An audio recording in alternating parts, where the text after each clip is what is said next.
All right. All right. Are you ready to get going? I am ready to get going. Coffee's ready. Water's ready. It's all good. Welcome to what?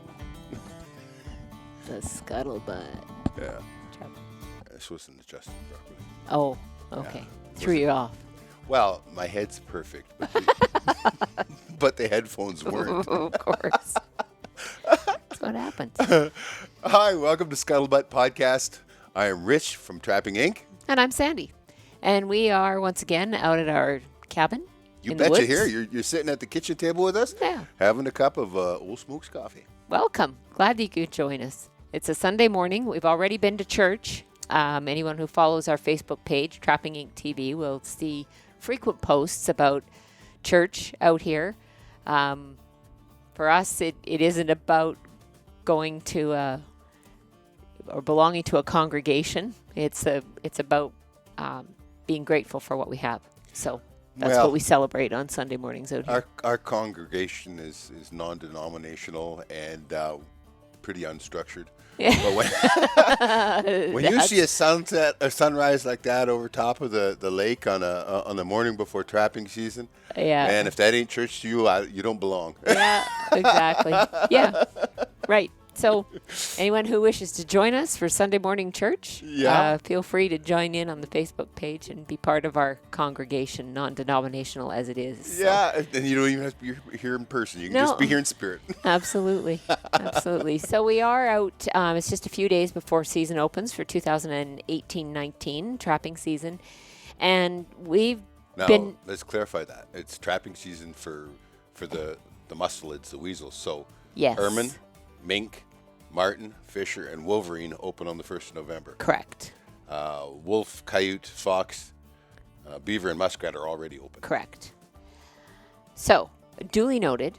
Well, you got to be right. Otherwise, people... You got to be right. People will be emailing me and say, What's the matter with you? You don't check the regulations? Exactly. Sorry. So, we were out to check on some of our line yesterday. And, bears are jerks. Yeah, no, bears are dicks. Okay. They are that too. We got... we're, of course, cleaning line and dodging beaver dams and all that kind of stuff right now. It's a tough time of the year to get around. And so after the incredibly wet year we've had up here, we've had a lot of trees that just blow over. The water, the roots become so saturated, the dirt and the sand and the keg and that kind of stuff around the roots, that no longer can hold them, and a breeze comes along, blows over. So we're going to have a lot more work than what we did yesterday. But that's what we were doing, was just traveling a little bit of some of the lines. And we went by, about 30, 35 boxes? Yeah.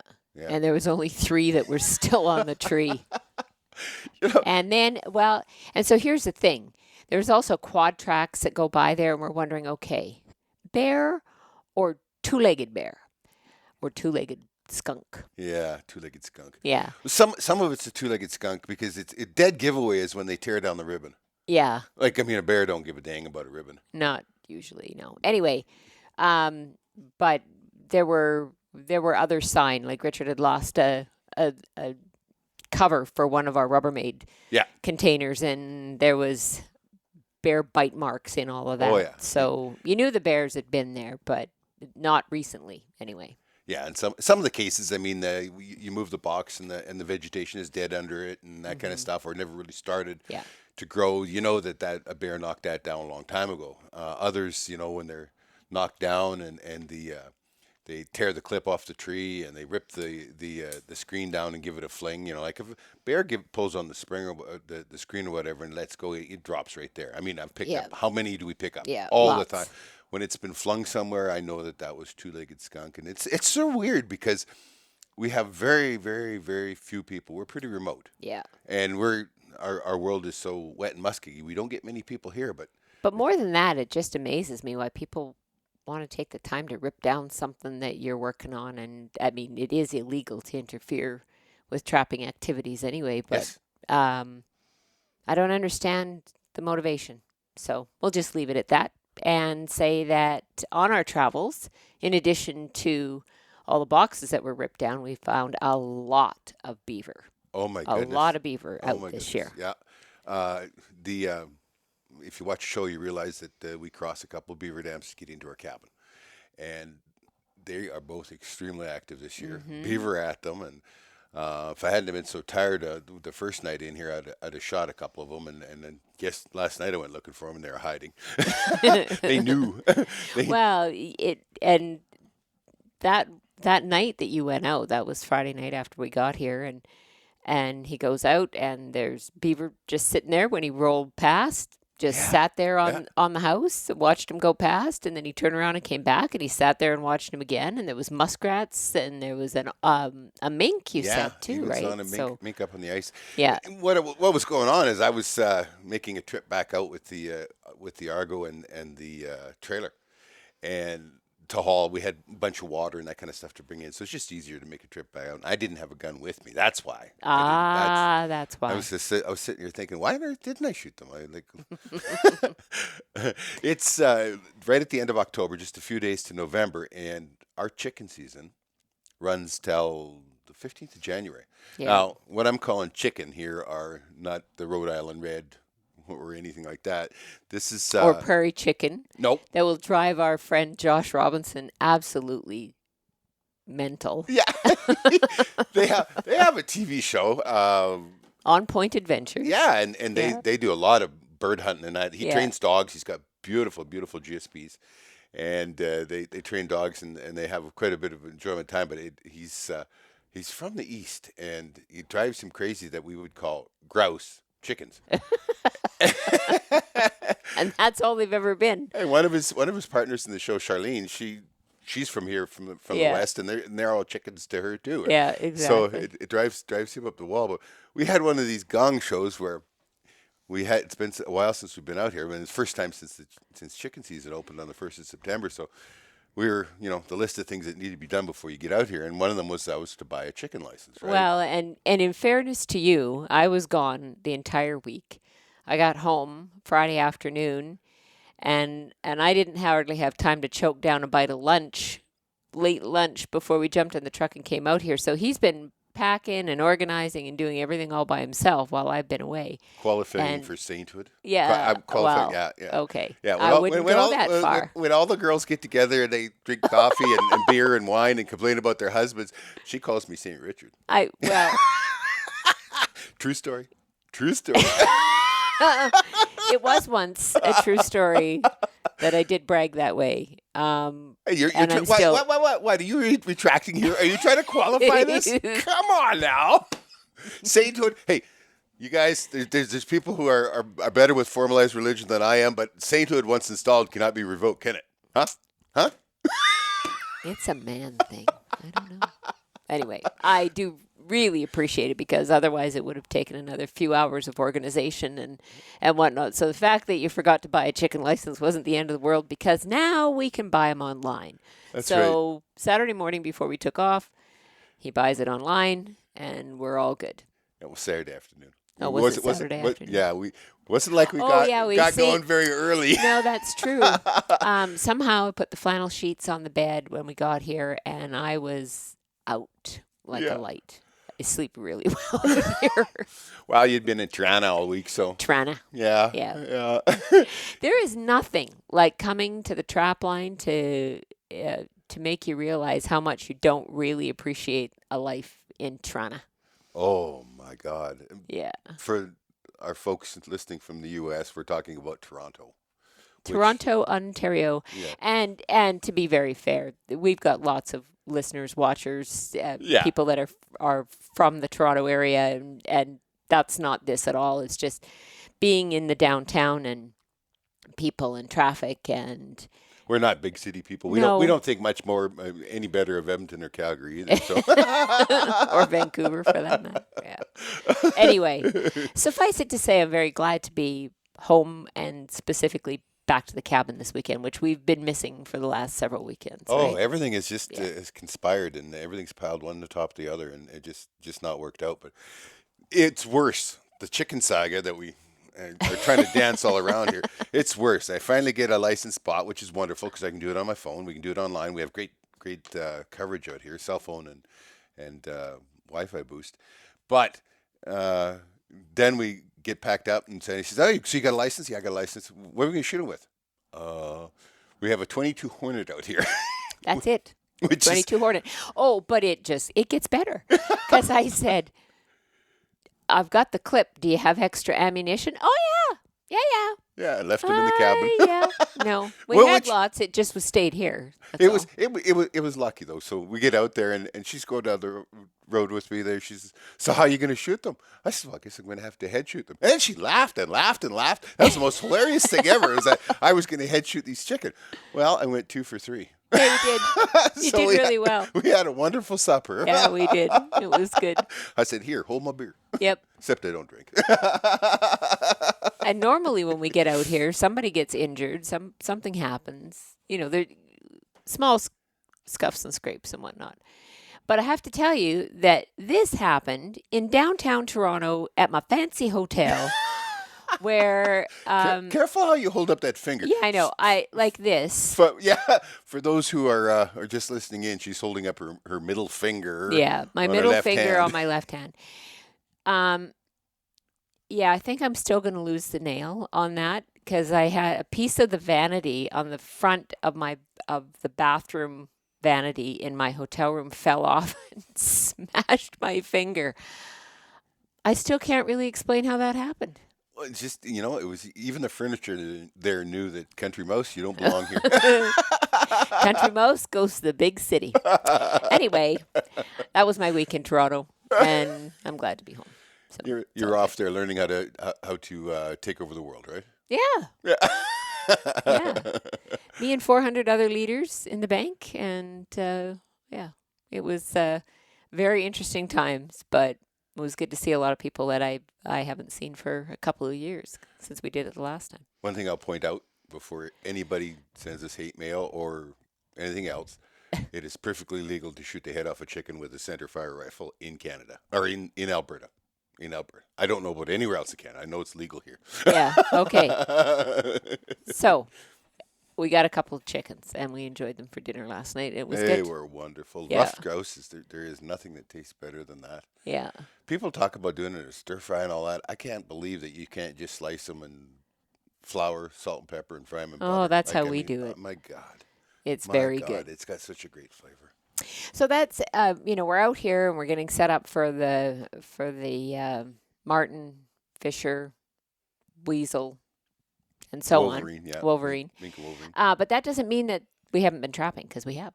We have. It's been muskrat season, and usually this last week or two of October is the only muskrat we do in the fall.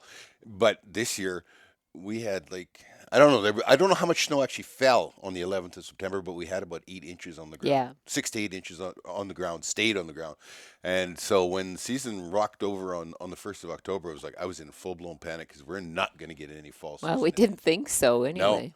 No. And so we started trapping, and you're going to see 2 very different fall trapping shows this year. One, we're trapping, there's snow on the ground, there's ice and everything else.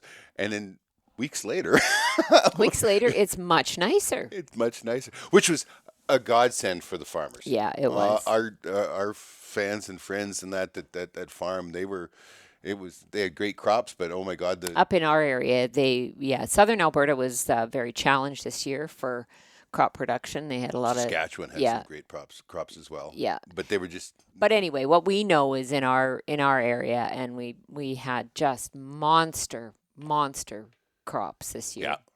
And most everybody has harvested everything now, although quality is challenged now. At least they have volume. Yep. So. Yeah, it turned around and the weather became so nice that it was hot. We were hitting. There was days in October where we hit in the high 60s Fahrenheit, or near 17, 18 degrees. 17, 18 degrees Celsius. Yeah. So that was nice, and so we ended up having a really good season. We got into triple digits, which it doesn't often happen in the fall. The reason that we wait till the end of the month is that they're more prime. Okay, one of the things that I'm not sure if I explained this or not before, but how animals prime up has got to do with daylight. Yeah. Okay, and here in the north, those muskrats aren't prime yet at the 1st of October, and it's because how much daylight they get, how thick the leather is Correct. what determines prime. What determines how full it is the cold weather. So of course they're much fuller.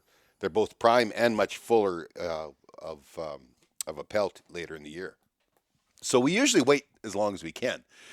This year we didn't have as much time to wait. I didn't think I that thought we we were would done. still have open water on Because the. we have had years before where very early in October, even when we were setting floats and whatnot, that we were breaking through ice that was almost a half an inch thick, just to try and go and get the floats, because it would freeze so hard Yeah. on the evening before. Yeah, yeah. No, it's been good. It's Yeah. been good. So we got the line cleaned up.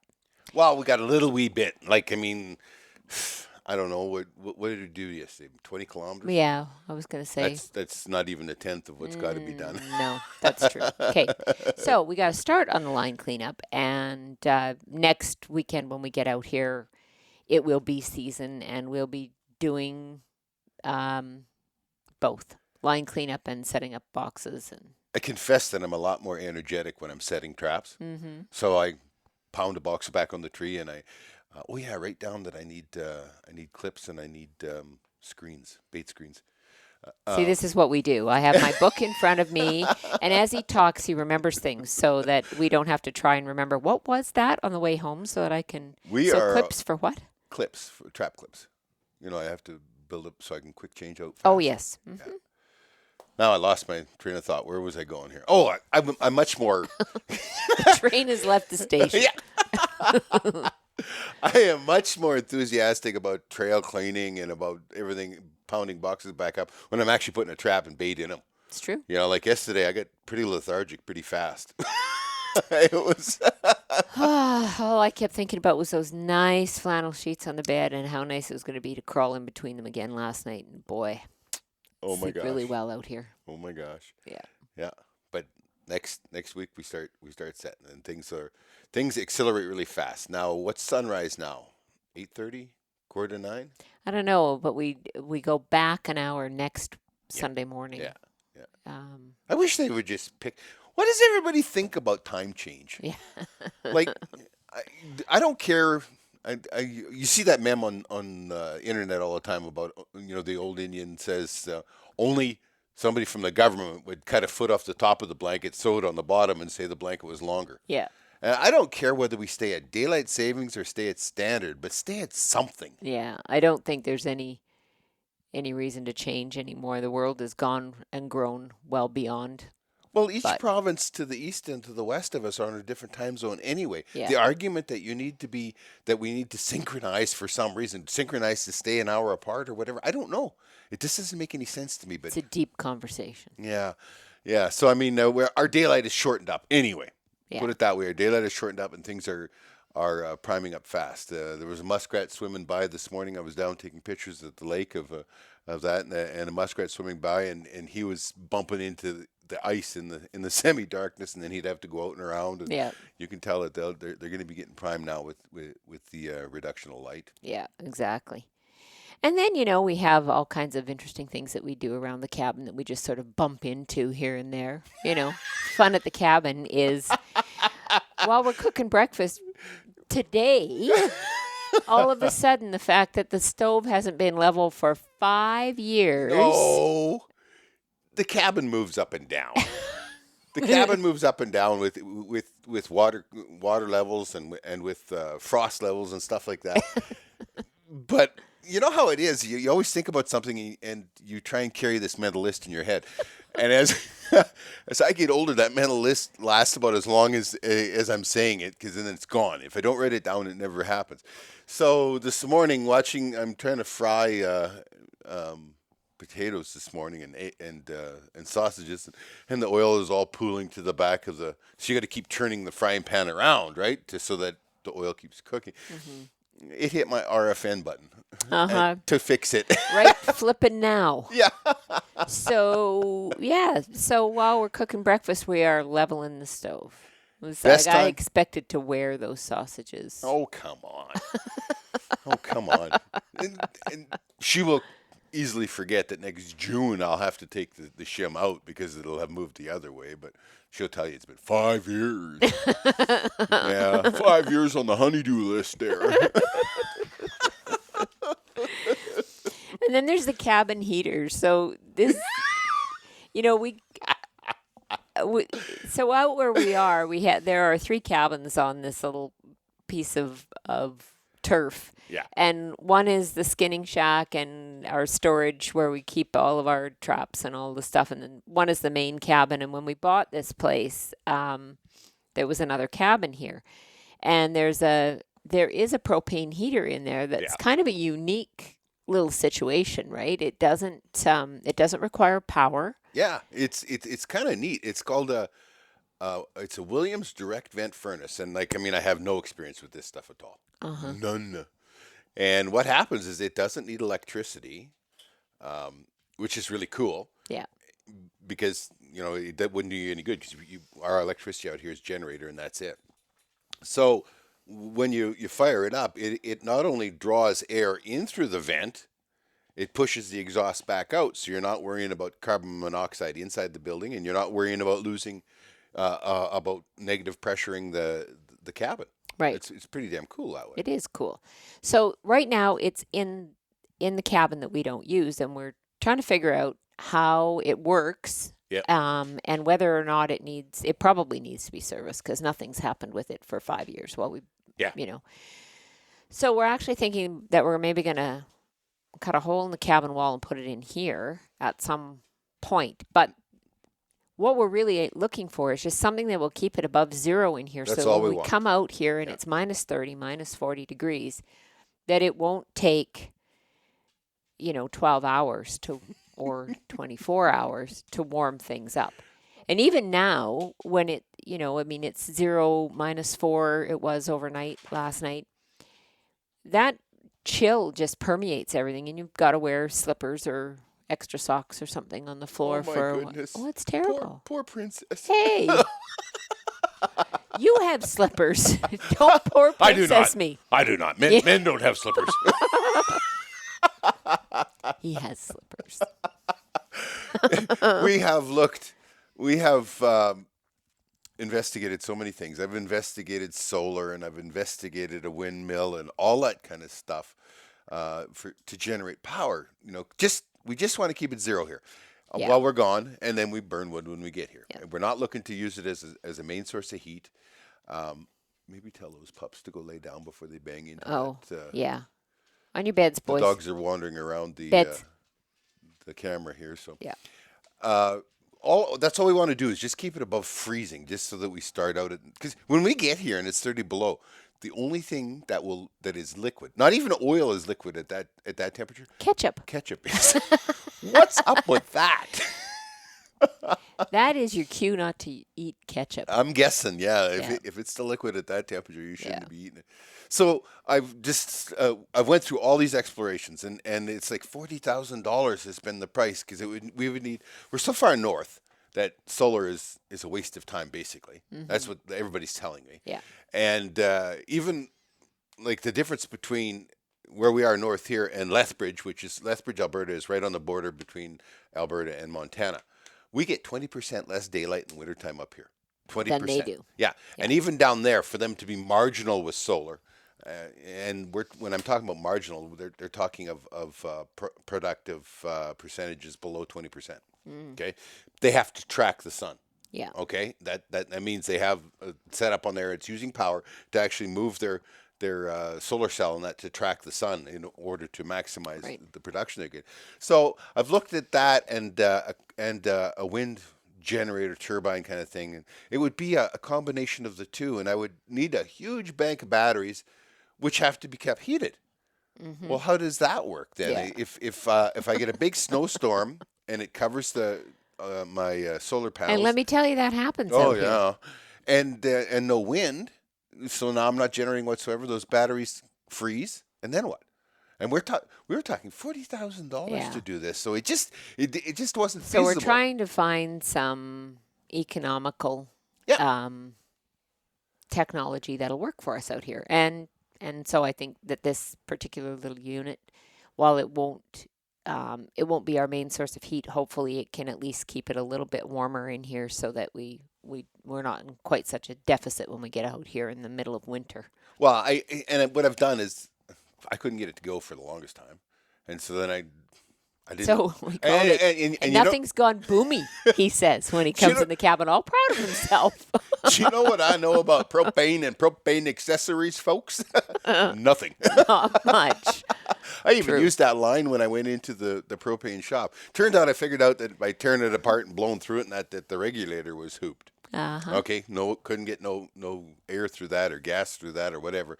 So I had to go get a new regulator, and I used my best hand kill imitation when I walked into the propane shop. And did they appreciate that? They were all like 18-year-old girls or 20-year-old girls. Never they looked at me like I had a third eye in the middle of my forehead. Like, what's up with this tard? Just smile, nod, and step away. Yeah. So I've got that, and I actually got it hooked up yesterday, and we got our lighting inside there. And it kept it warm in there. It did. I don't know how. Now what we've got to do is find out how much propane it takes to keep it warm. Yeah. Does a 100-pound bottle? I can truck 100 pounds in here, 100 pounders by myself. I can fly a 500-pound pig in with a helicopter, and when I talk with people who do that, have helicopters, I won't live long enough to ever make up $40,000 worth of helicopter flights. Yeah. So, I mean, it becomes really a lot more sense to do that than to go with the eco stuff, right? Yeah. So it's the big adventure this year to see how long 100-pound bottles.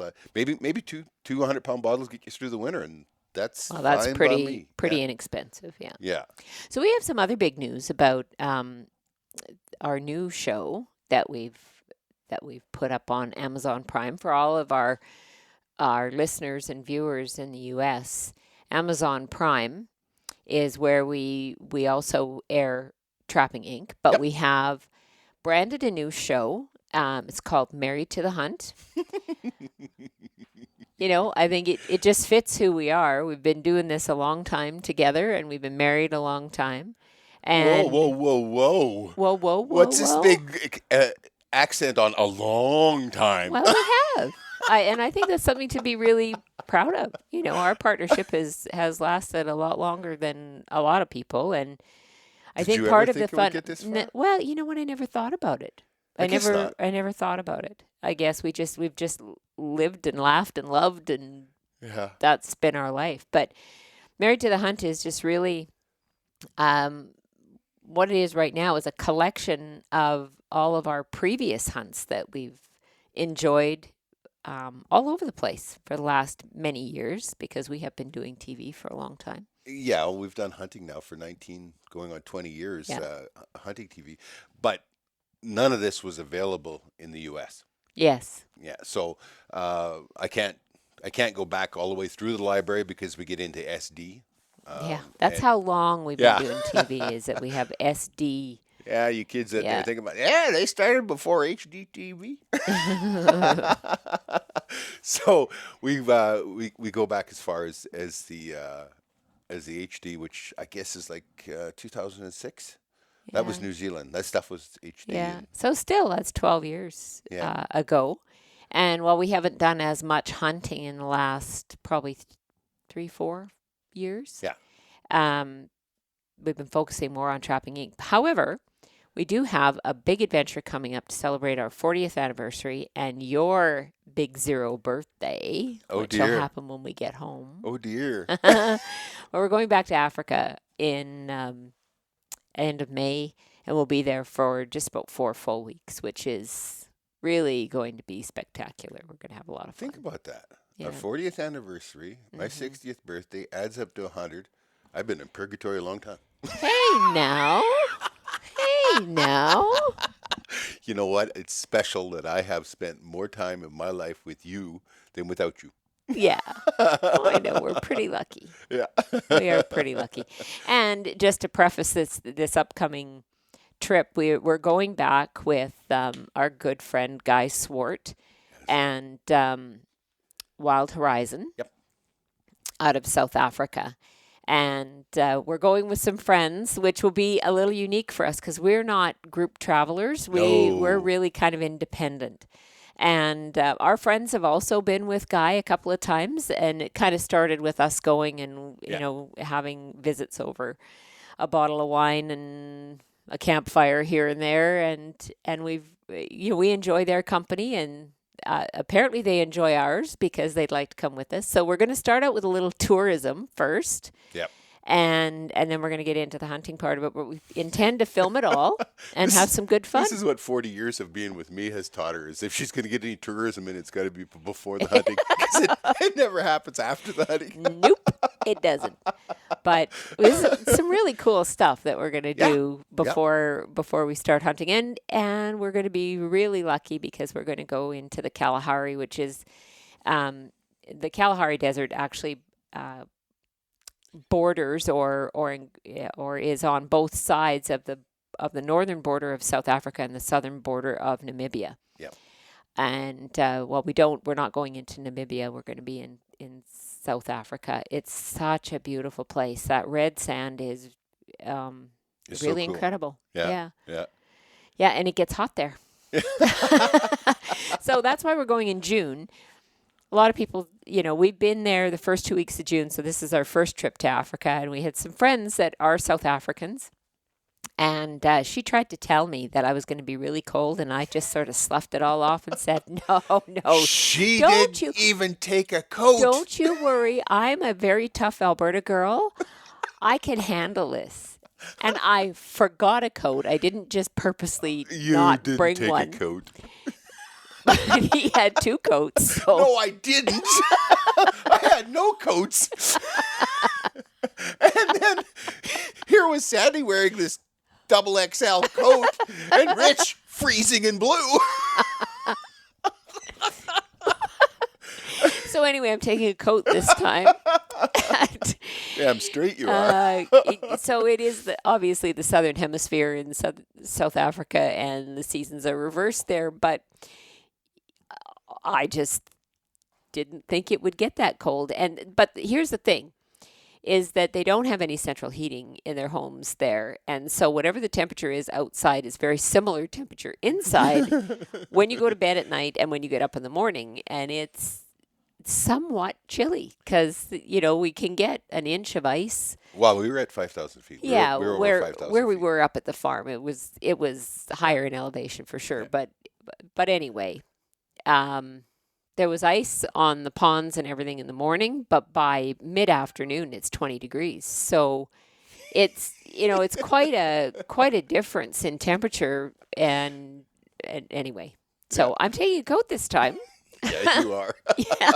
But as you go further north, the warmer it is. And that was the suggestion that was given to us, is that, first of all, we'd avoid the tourism rush if we came in June. Yeah. And it would be a little bit more temperate in terms of being able to enjoy the climate and everything that it has to offer. So we're going to take in Victoria Falls and Kruger National Park. And then we go hunting. And then we going hunting. What are you chasing? I don't know.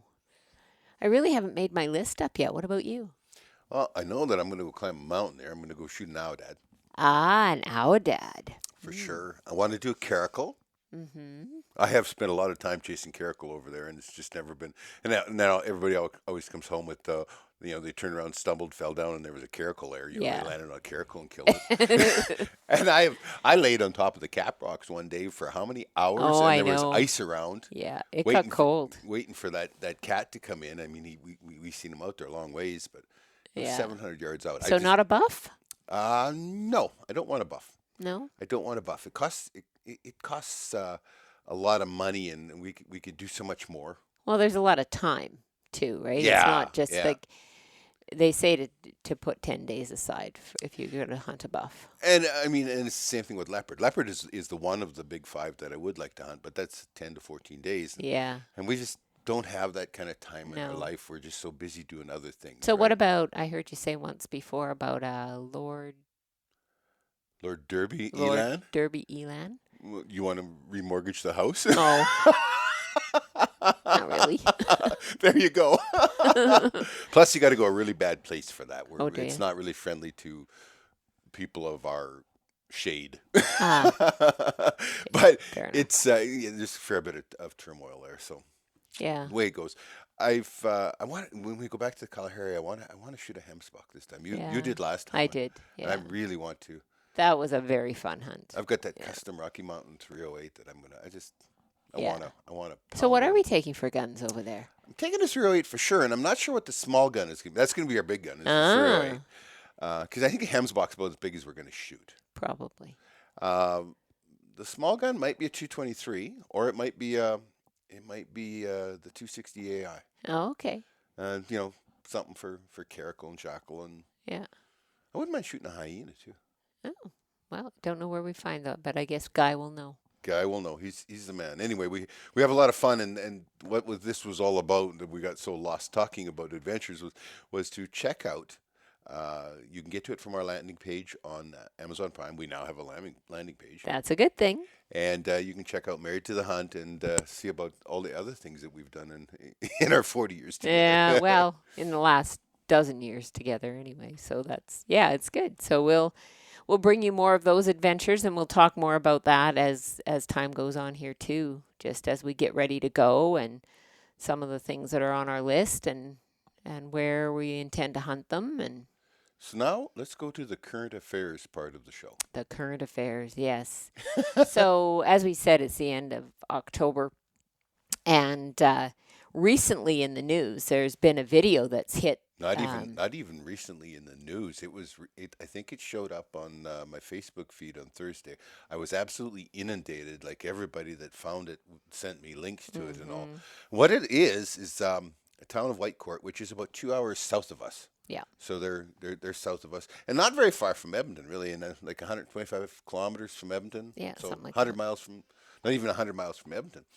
And these guys were out hunting, and they're just driving down a road in a pickup, and they see this grizzly bear beside the road, right on the edge of the bush, and the road allowance, Yeah. clearing for the road allowance, and it's kind of spooks, and then they stop, and then it comes back, and I assume it's a a big boar. bear. It is a nice bear. It's a beautiful Yeah. grizzly bear, and we don't have a season for grizzly bear in Alberta.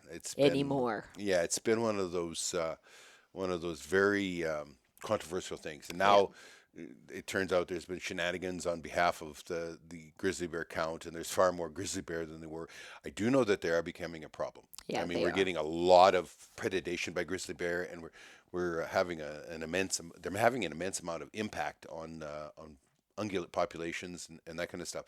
But what they end up videoing, and you got to look this up. It's grizzly bear digs up. Well, but it's on our Facebook page. So if you go to Trapping Inc. TV Facebook page, Yep. that video is on there, and I would it is not a glorified, Disneyfied view of Mother Nature. It is the real deal, man. It is the real deal. This is as unvarnished as it gets. Anyway, this bear keeps digging, and they wonder what he's doing. And it's actually quite long, and there's a little bit of foul language at the beginning, like most Albertans.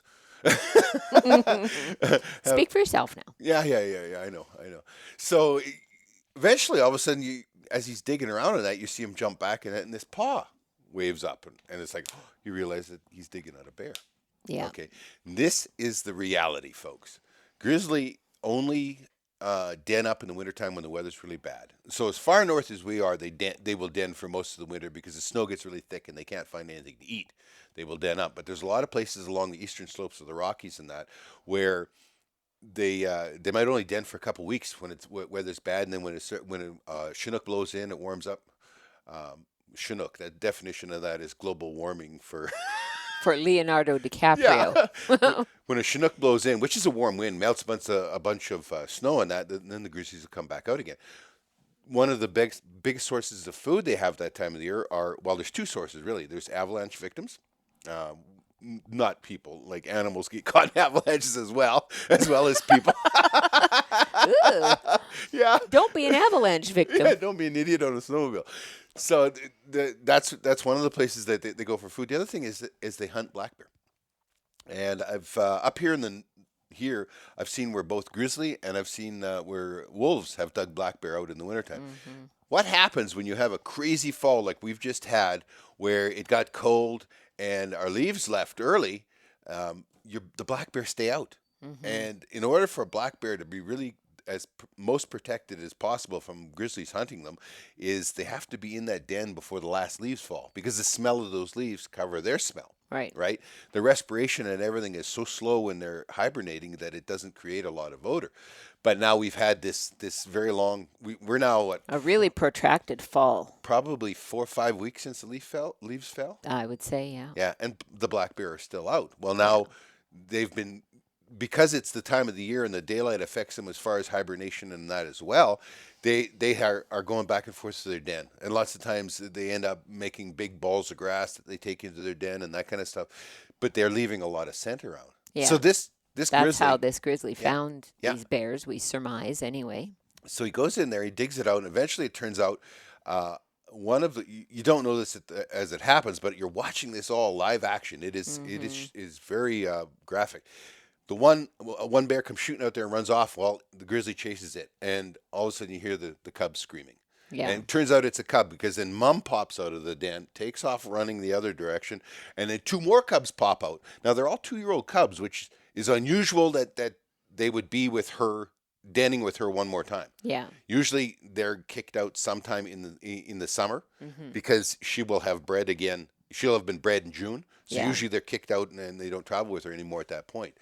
So she takes off and leaves, and you all the while you can hear this cub screaming in the background.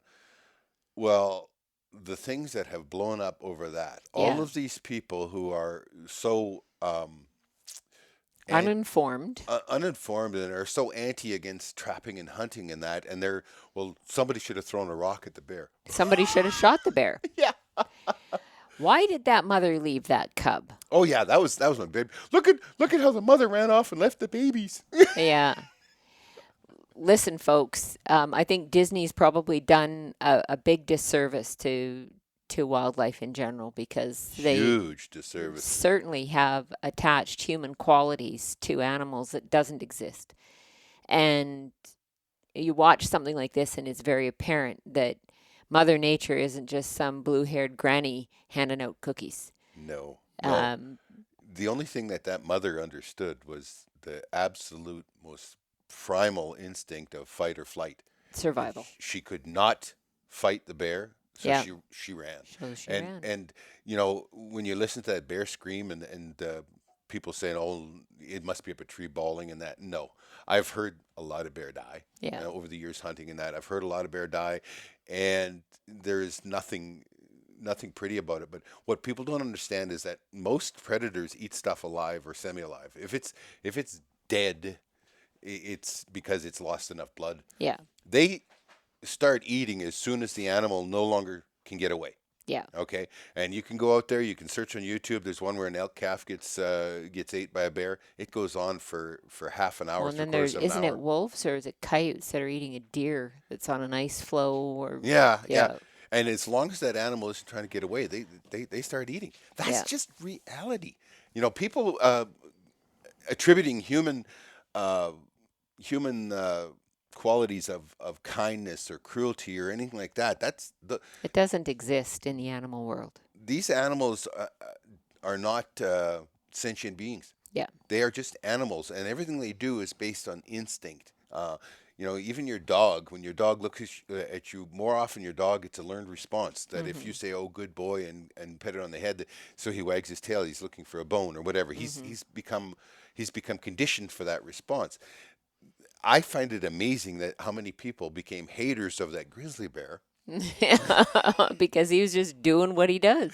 Well, and this is Mother Nature, where Mother Nature overproduces so many animals, because Yeah, all of these animals are food for another animal. yeah, And the people that were so upset because a cub got killed, yeah, it was amazing that she had 3 at 2 years old. yeah, Most sows have twins, triplets are very, very common, yeah, and it was amazing that she got that many to the second year, right? yeah. So Exactly. people just don't understand the reality. You know, that we have become so Disneyfied. That was your term. Yeah. You know, that we've become so Disneyfied that people think that they're all sitting around holding hands, Bed. singing "Kumbaya." Go on, get on your bed. He figures we've talked too long. I think so. Maybe we have. Anyway, check it out. It's a very interesting video, and you may not really enjoy it, but it is. It's real. It is real, and I think people need to see more real to understand what it's like to be out in the bush. Well, one of the places I wanted to go with this was that fella that was driving around with the quad, knocking down our boxes and that. He thinks he's screwing up the trapper because the trapper's cruel or whatever. By law, in Canada, we are signatory to AHITIS, Yes. the Agreement of International Humane Trapping Standards. Right. And in it, it says that those traps have to kill within a certain period of time. So the traps that we use for Fisher and Marten have to kill within 120 seconds. Which is 2 minutes. Yeah. And we've had we Footage. had a friend of ours who'd set up a video trail camera and caught a marten going in and being caught in a trap. And from the time that you can tell that the trap snaps shut, because you can't see it, it's up inside of a box, but you can tell when it happens, until that animal stops moving is 12 seconds. Yeah. I was going to say 16, but 12. Yeah, 12 seconds. So it happens very quickly. It's a 30-second clip, and it snaps at 16 seconds, and there is no movement after 12 seconds beyond that. So something to be aware of. We also have trap standards that have to be met. So in our regulations, it does say what traps are legally permitted to be used for certain species. So, that's one of the things that we've done as Canadians to ensure that what we're doing is humane and to maintain our way of life and our part in the chain of Mother Nature. You take that cub, and there's a minute or so you hear of it bawling? Yeah. And that might have went on for another 10 minutes or 15 minutes, who knows, before it died. When my time comes, I'll take the 120 seconds in the trap. Please and thank you, rather than lingering for forever. Yeah. But it's how crazy the politics of emotion have become. Yeah. Because some places, Saskatchewan, for instance, southern Saskatchewan, a snare has to be instantly lethal. The only thing that is legal there is the power ram. Right. So it's instantly lethal. Yeah. With less than a minute, it's instantly. They don't allow free hanging snares, even though we have snares that have springs on them, and that free hanging ones, they don't allow it because it's got to be instantly lethal. Other places, like our friend Jeff Haggerty from Hagg's Products in Michigan, they can't have lethal snares. It has to be just restraining. Mm-hmm. Because I don't know whether they think this is kinder or what, so one place it's got to be instant lethal, next place it can't be lethal. Can't be lethal. We end up with check laws on our footholds. Mm-hmm. Now those check laws are in one way kind because it ensures that the animal doesn't stay in it for a week. Okay. Yeah. But they set it down to 24 hours. Well, then that removes the ability to use footholds out here. Yeah. Because it's not possible to. I would have to be on a snowmobile and have a pit stop, and you filling the tank and keep going to meet my check law. So the thing about using a foothold is, one, the footholds today are designed not to damage the foot anymore. It's just the foot, not the leg. So there's no damage. They're releasable. Yeah. But so if you have a incidental catch, you can release it, all that kind of stuff. But now we can't do that. Yeah. So where are we going with the politics of emotion? Kill or not kill, release, not release. Well, everybody has an opinion, and most people who scream the loudest have no idea about what it is that we do for humane trapping anyway. And I think their ultimate goal is to just have it banned to begin with. Well, that was funny though, because I took in, I have an interest in what goes on these social media sites and that, and everybody knows my stand on it. I don't put up with any of it, but on the post where this was going on, I took and looked back on the Facebook pages on people that were, all cry face and it was cruel and we should have saved the cub and et cetera, et cetera, and calling down the people that filmed it because they didn't save the cub. One, there is no hunting season for grizzly bear in Alberta. To throw a rock at it or whatever is harassing wildlife, and that's a chargeable offense. Yeah. So these people have no clue, but that doesn't figure into their politics of emotion. So anyway, I go back and look through their Facebook pages and they're basically antis. Lots of them are out flaming antis, and yet here they are against Mother Nature now. Yeah. It's such a odd place where we live right now, where everyone is offended about something and feel that they have the right to jump up and down and protest even Mother Nature. Yeah, isn't that crazy? Yeah. That's how nuts it's gotten. Yeah, So, we're protesting Mother Nature. Well, there's a lot of things we're protesting. We're protesting sex, gender. What's next? Gravity? Probably. It's a law that should be broken. I'm offended by gravity. Because on Mars, I'd weigh less. Or something. I see. I don't know. I see. I think that was a meme I saw once. Just live on the wrong planet. That's all. Yeah. Have we talked enough? I think we have. I think we've covered a broad range of subjects. Alrighty. Well, but it's always nice to have you here, and we're glad that you could tune in. Yeah, and be sure to check us out. You can hit all of our digital platforms from www.trappinginc.com. Thank you. Have a great day.